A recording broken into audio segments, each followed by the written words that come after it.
For this week's Sports Star Spotlight, we're going to send it to Joe McCann, who's in California with one of the country's most prestigious high school football programs. Hey, Joe. Heisman winner and #1 overall draft pick Bryce Young last started for Mater Dei back in 2019. Now, his successor was a young man named Elijah Brown, who is now entering his 4th year as the Monarchs starter. And he is adding to a very storied legacy of quarterbacks here at Mater Dei.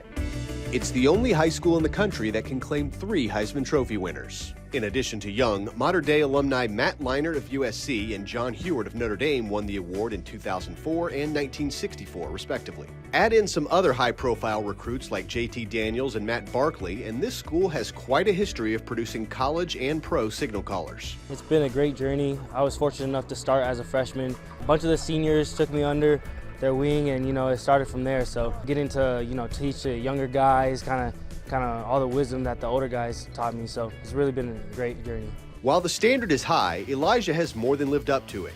Through his first 3 seasons, he only lost 1 high school game, a 29-1 record entering his senior campaign. The 2023 season will kick off a new era, though, for the Monarchs. Frank McManus, who had been an assistant at Mater Dei for the past 16 years, takes over for longtime head coach Bruce Rollinson, who retired after last season. It's really an honor, to be honest. It's definitely challenging, obviously, because when you take over for someone that's been doing something for 30-plus years, 34 years, it's a great honor, but it's a huge responsibility. Mater Dei football is a huge brand. It's a huge organization. It's been great. Obviously, Coach Rollo is a legendary coach. You can't really replace him, but Coach Frank's been doing a great job. We really haven't missed a beat like that. What's especially comforting to a first-time head coach is having an experienced team, especially when it's led by a 4-year starter at QB like Brown.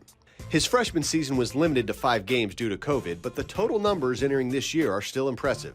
In his first 30 career games, he completed more than 70% of his passes for 6,339 yards and 76 touchdowns compared to 11 interceptions. He's now a national top 100 prospect, and he has a quiet confidence about him when he plays, never appearing to get too high or too low. The athletic side of it, he's always been kind of a can't-miss kid. I remember in his Pop Warner days where he was playing, he was already thought of as a great quarterback. And I'm thinking 1st, 2nd grade. I've known them personally since about 4th grade, but 1st, 2nd, 3rd grade, he was always the talk of that league because he was already head and shoulders above everybody.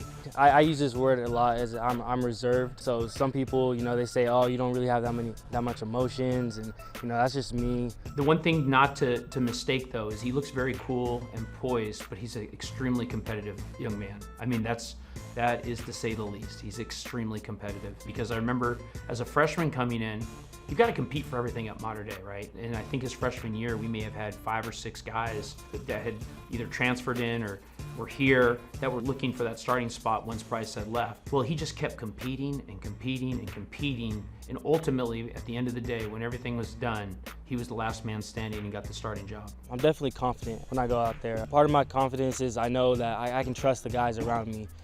We've been doing this for a long time. We put in the work on the fields, put in the work in the classroom as well, studying film and stuff like that. So, the confidence comes from there. He's extremely bright.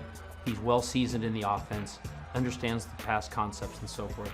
He throws an outstanding deep ball. He puts balls on the money that at certain points you go, as a DB coach, how else do you want me to guard that, coach? And I'm like, well, it's just a great ball and a great throw. So he has a great knack on the deep ball. He's got a great knack of where to throw the ball to make it difficult on the DB and put the receiver in a great spot. While the coach may be different, the goals remain the same for Elijah and his teammates. Win at the highest level to compete not only for a CIF championship, but a national title as well. We have a bunch of our starters returning, so we're not going to really miss a beat. I think we're going to be better this year. Excellence is expected, and excellence in everything you do is expected. Again, great opportunity, great responsibility put on our shoulders to continue that excellence. Elijah's academic future is just as important to him as his football journey, which is why the educational and athletic opportunities at Stanford appeal to him the most.